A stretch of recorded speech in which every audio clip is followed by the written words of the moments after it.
next guest speaker is Natassja Hodgson, a specialised dietitian with expertise in gastroenterology, currently working in the NHS and the private sector, supporting individuals with a wide range of digestive health conditions.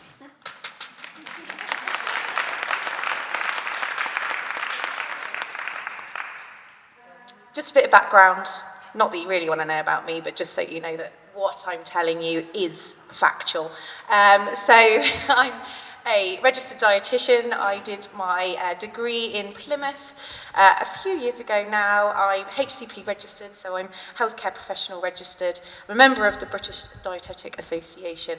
And yes, I am a specialist in gastroenterology, so this is a little bit different. You know, normally I'm talking about poo, not vaginas, but there is a relationship, and we will get to that at some point in a moment, okay?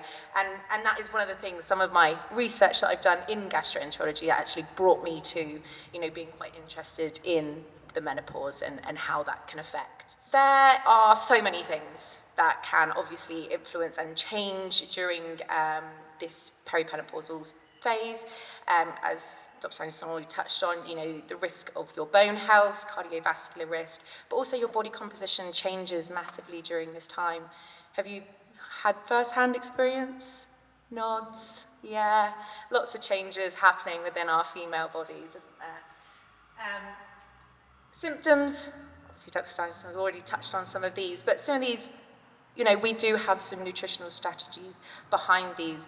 And some of the research is pointing towards that actually there are direct nutritional or dietary changes that we can make that can affect all of these symptoms, which I, for one, even though I'm a nutrition professional, was like, that's great.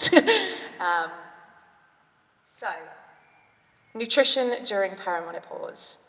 First off, there is no specific diet, so I can't stand up here and tell you, you must eat X, Y, and Z, you cannot eat X, Y, and Z, because there is no one size fits all, but there is also no specific diet. We don't have the research for that.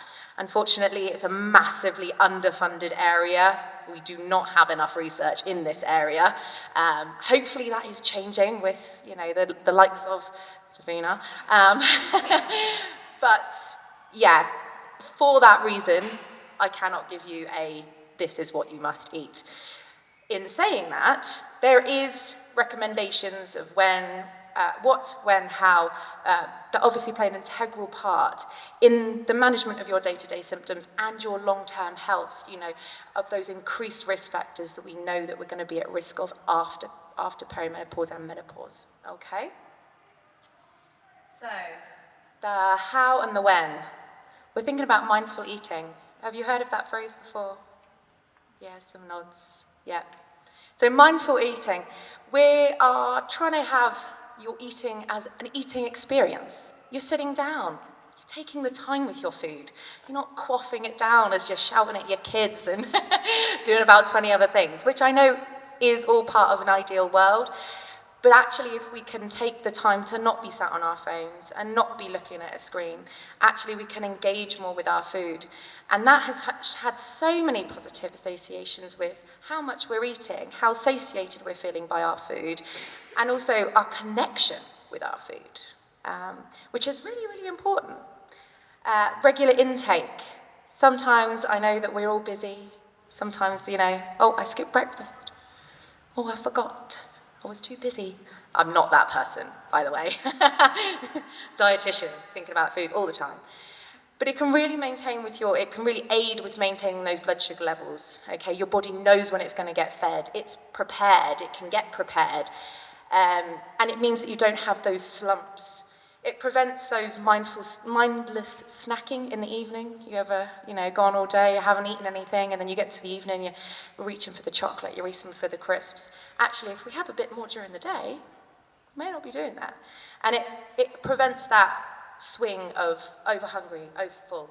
Okay, when we get too hungry, we go past that actual, the ability to eat our food and then go, I'm full, I'm satiated, I'm happy. Because you're so hungry, you're so ravenous, that you get overexcited and then you start quaffing it down, and then, you know, you're over full, you're feeling completely bloated. So yeah, regular intake. We get on to the what. None of this is going to be groundbreaking. Well, there might be a few groundbreaking things, but none of this is going to be groundbreaking. But I've got a whistle-stop tour. So fruits and vegetables, at least 5 a day, okay? If you can, have a different 5 a day, all right? I'm not big on numbers. I know that there's certain people that are like, oh, have you 30 a week? I'm not big on numbers, but try and just make them a different 5 a day, okay? So if you had your apples and your bananas yesterday, why not have some pears and some berries today? Mix it up. Fruits and vegetables are high in fibre. They're going to keep us satiated. They're going to keep us satisfied, feeling fuller for longer. They're high in, obviously, your nutrients. They have got those cardioprotective properties, okay? So they're good for your heart health, good for your vascular health. The density of or diversity of your plant fibres is great for your gut microbiome. I told you we were going to get on to poo and gut microbiome at some point. You didn't know it was going to be so soon, but it's already happened. So that diversity of those plant fibres is really, really key for that diversity of your gut microbiome, okay? The individual bacteria that live in the lower part of our guts. They all have specific jobs, and they want specific bacteria and specific fibres, for those bacteria, okay? So that diversity is really, really key. And they're really, fruits and vegetables really key for your weight management. What we're aiming for, if weight management is something that you're struggling with, is to fill your plate half of fruits and vegetables or salad, okay? So thinking of your plate divide, half of that should be filled with all those lovely, colourful vegetables. Carbohydrates. I hope we're not still hating carbohydrates, because they're great. They're brilliant. They have so many complex diversities of fibres. They're obviously high in fibre. They're great for your B vitamins, zinc and magnesium, zinc and magnesium are both seen as really, really beneficial for your sleep health, your mental health as well. Glucose for our brains. Our brains prefer to use glucose as their energy source, okay?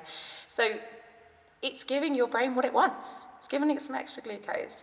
Carbohydrates give you energy, fibre, micronutrients, but also some of those phytonutrients as well. So they are a key part, okay, of your diet and should be in there, all possibilities. Protein. We're in a bit of a stage of protein. Don't know if you've all noticed. Everyone's talking about protein. You're probably getting enough protein, but are you getting the right proteins? There are slightly increased protein requirements for those going through perimenopausal. So most people, we only need about 0.8 grams per kilo. It's just slightly higher, between 1 and 1.2.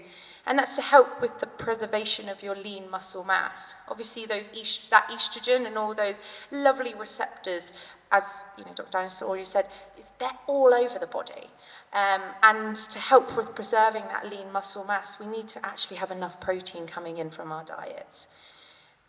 Eggs, fish, dairy, legumes, your peas, beans, lentils, tofu, chicken, pork, all of those fantastic sources of your protein, okay? Plant-based proteins, so such as your tofu, tempeh, edamame, these have in them little things called phytoestrogens, okay? They're chemicals, they're not like vitamins or minerals, they are actually a chemical, and also called isoflavones. And the idea behind them at the moment in the research is that some of those plant estrogens are connecting to the receptors that we have all over our bodies for the estrogen. Okay, so actually that they're recognizing, that the body's recognizing, oh, there's an estrogen here, and we can use that. All of this research is still very much in its infancy. We're not recommending you take any supplement, but we are saying that actually if you can incorporate these foods a little bit more in your diet, you might see a benefit. You may see a change in your symptoms, and that might be a positive one. None of those foods, tofu, tempeh, or any of the legumes, they're not going to cause you a detrimental effect to your health. They're only going to be positive.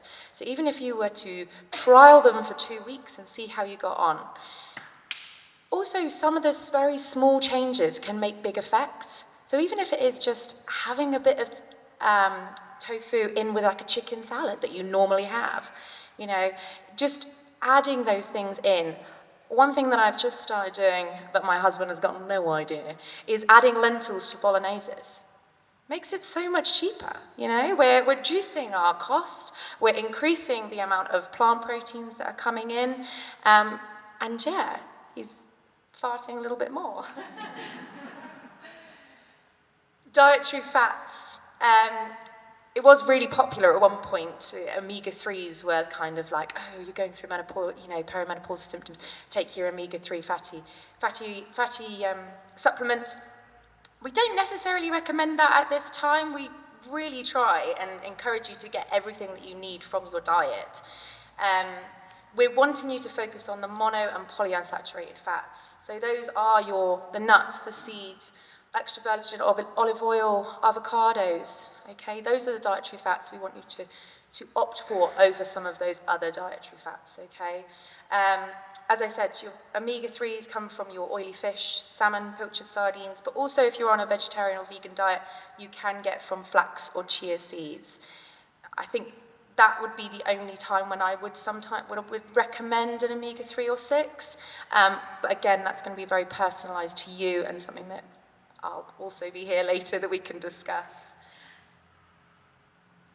Bone health. So yeah, as already discussed, we know that there is an impact.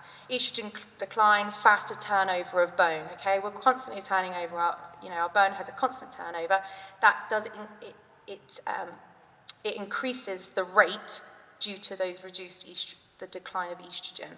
So the recommendation is slightly higher for your calcium intake. Again, you should be able to get that all through your diet, 2 to 3 servings per day.